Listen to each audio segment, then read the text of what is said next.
Hoje a gente vai falar de Elon Musk, de Neuralink, aquela empresa que faz implante cerebral, ou seja, coloca chip dentro da cabeça das pessoas para fazer integração com a máquina, para fazer integração e reabilitação de pessoas paraplégicas. Eu vou contar como que se usa inteligência artificial nesse processo e vou contar um pouquinho desde a hora do implante, como é que é a vida do paciente e alguns problemas que foram detectados depois que o implante no primeiro paciente foi feito. Vamos lá! Pessoal, eu já sei que esse assunto é delicado, eu já sei que tem pessoas que adoram Elon Musk e eu já sei que tem pessoas que detestam Elon Musk, eu sei que tem pessoas que acham que implante cerebral não é de Deus e coisas desse tipo, mas eu tô aqui para passar informação e conhecimento e aqui embaixo a gente faz essa discussão do que é e o que não é. Então vamos lá, vamos falar sobre BCI, que é Brain Computer Interface, que é a integração computador-cérebro. Essa é uma coisa polêmica, nós temos aqui no Brasil o Miguel Nicoleles, que é um especialista em neurociência, que foi o cara que criou essa tecnologia que o Elon Musk está usando hoje. Alunos do Miguel Nicoleles fundaram essa empresa, que é a Neuralink, e o Elon Musk faz parte dessa bagunça, colocando bastante dinheiro e fazendo bastante investimento. Então vamos lá, imagina que tem uma pessoa que é tetraplégica, que perdeu os movimentos do corpo, e chega uma pessoa para ela e fala o seguinte: ó, eu consigo colocar um chip na sua cabeça e você vai conseguir controlar um computador, mexer com o mouse, jogar joguinho, fazer um monte de coisas só com a força do pensamento. Não precisa mais de botão, não precisa mais de tecladinho, não precisa mais de alguém te auxiliando e nem de um pincelzinho que você vai apertar na tela. E para isso você só precisa colocar um chip na sua cabeça em um procedimento cirúrgico e carregar a bateria quando a bateria descarregar. O que você faria? Você colocaria ou não colocaria? Essa é a pergunta inicial. Então basicamente tem um equipamentozinho eletrônico com bateria que tem 64 fiozinhos. Cada um desses fiozinhos tem 16 pequeniníssimos sensores.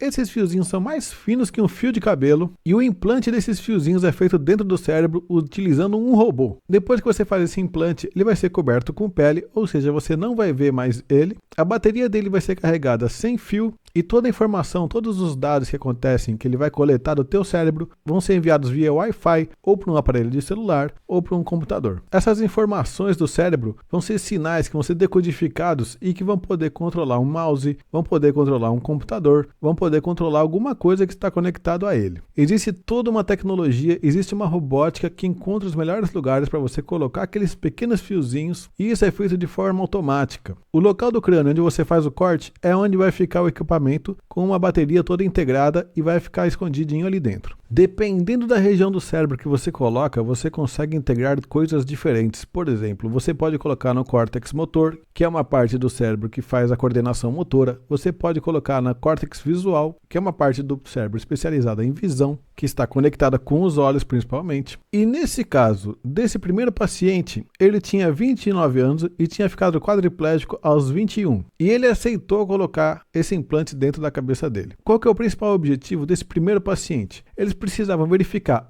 se o procedimento feito em humanos, que ia ser feito pela primeira vez, se era seguro e se ele ia ser útil para alguma coisa, ou se ia ser aquela coisa que você implanta e não serve para nada. E no primeiro implante, com o primeiro paciente deles, a cirurgia foi um grande sucesso, ela deu super certo e os resultados e a opinião do paciente foram excelentemente positivas. No dia seguinte da cirurgia, ele já estava em casa e após um processo de aprendizado e algum feedback e algumas instruções que foram passadas pela equipe, já estavam sendo realizados os primeiros testes e ele já estava inclusive começando a fazer os primeiros joguinhos da vida dele. Uma das primeiras coisas que foram notadas é que a taxa de transferência de informação entre o cérebro e o computador foi uma das mais altas observadas nesse tipo de experimento e permitiu que esse primeiro paciente pudesse inclusive jogar joguinhos de ação, como Mario Kart. Mas afinal, o que está acontecendo ali dentro? A ideia básica que eles passam é que enquanto o paciente mexe o mouse para jogar xadrez ou para jogar algum jogo, ele precisa pensar no movimento que ele quer fazer. Ele precisa pensar assim: eu quero que esse mouse suba, eu quero que esse mouse desça. E é a partir disso que eles coletam um sinal. Essa é a parte que a inteligência artificial entra. Como que isso é feito? Todas as vezes que você pensa, todas as vezes que os teus neurônios estão sendo usados, eles fazem alguns disparos. E esses disparos são sinais elétricos que eles chamam de spikes, que é como se fosse uma fagulha, que ela simplesmente acontece e para. Ela sobe e para. Esse equipamento vai fazer uma medição de aproximadamente 1000 desses disparos em locais diferentes e vai fazer uma interpretação desse sinal. Esse sinal vai ser enviado por computador e vai ter uma rede neural artificial que vai fazer a interpretação desses dados. É muito interessante perceber isso porque está tendo uma rede neural de verdade, que é o cérebro, trabalhando junto com uma rede neural artificial que é de computador para interpretar esse sinal. A interpretação dessa leitura que é feita quando esse equipamento movimento está sendo feito são esses pontinhos brancos. Os pontinhos brancos significam que aconteceu um spike. É interessante perceber que os estímulos visuais e aquilo que o paciente está vendo vai fazer parte da interpretação do cérebro dele. E, por exemplo, quando ele quer clicar com o mouse, se o mouse mudar de cor, é uma forma dele visualmente aprender o que tem que ser feito e entender que o sinal de clicar o mouse foi enviado. Através desses sinais de controle para subir e descer o mouse, para conseguir clicar os botões, eles conseguem tanto controlar um teclado para escrever texto e para encontrar trajetórias. Essa detecção dos disparos, ela pode variar de um dia para o outro, ela pode ter lag, ela pode ter uma série de pequenos problemas que precisam ser tratados antes desse sinal ser avaliado. E esses sinais vêm sendo detectados por um microcontrolador ARM Cortex M23, que é uma família de sistema embarcado que quem mexe com eletrônica um dia vai precisar aprender a programar isso.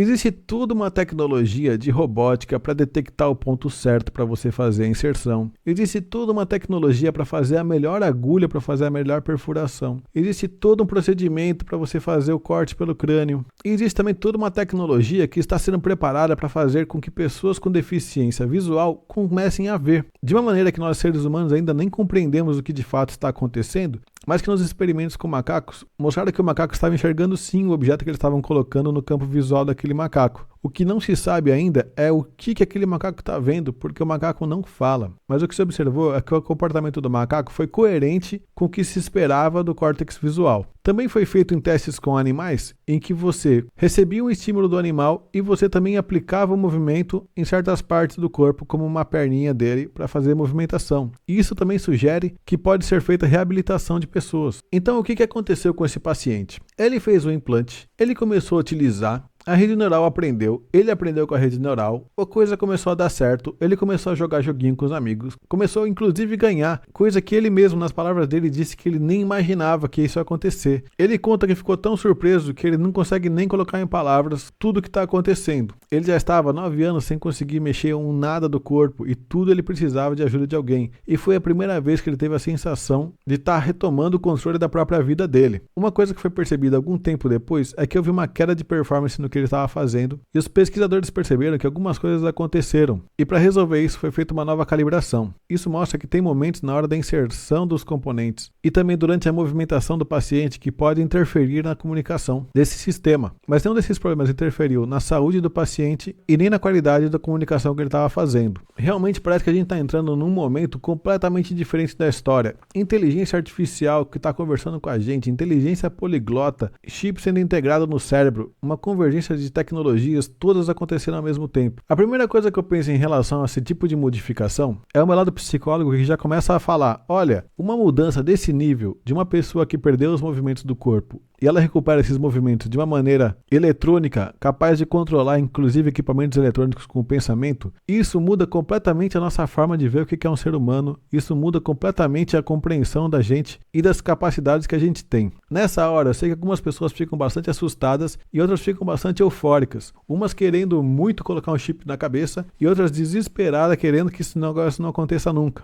E esses dois pontos de vista fazem muito sentido, porque é uma coisa nova que a gente nunca viu e a gente não sabe até onde isso pode chegar. De um ponto de vista prático, fica claro que a gente vai conseguir controlar uma série de coisas com o pensamento, nesses casos em que os implantes forem feitos, e que essas pessoas elas vão ter um controle muito diferente de todas as coisas, de celular, de Wi-Fi, de internet e sabe-se lá o que vai acontecer. Apesar de que ainda é muito cedo para falar que coisas como download de uma língua inteira, conseguir falar em outros idiomas, ainda é muito cedo para falar nisso, mas pequenos controles já estão acontecendo. A minha percepção pessoal, vendo o depoimento do paciente e o procedimento que foi feito, pareceu ser muito mais simples do que eu esperava. E eu fico sempre pensando em pessoas, por exemplo, como o professor Clóvis de Barros, que perdeu a visão. Como um sistema como esse pode trazer um benefício tão grande para a vida dele, que é fazer retornar a visão. E como isso pode causar um impacto muito positivo nas nossas vidas, uma vez que em situações que não tinham solução nenhuma, começam a ter soluções. O que você pensa? A gente está evoluindo ou o mundo está cada vez mais doido? Deixa nos comentários aqui que eu quero saber. Se você quiser apoiar o canal para que a gente continue fazendo vídeos como esse, seja membro, deixa seu like, valeu!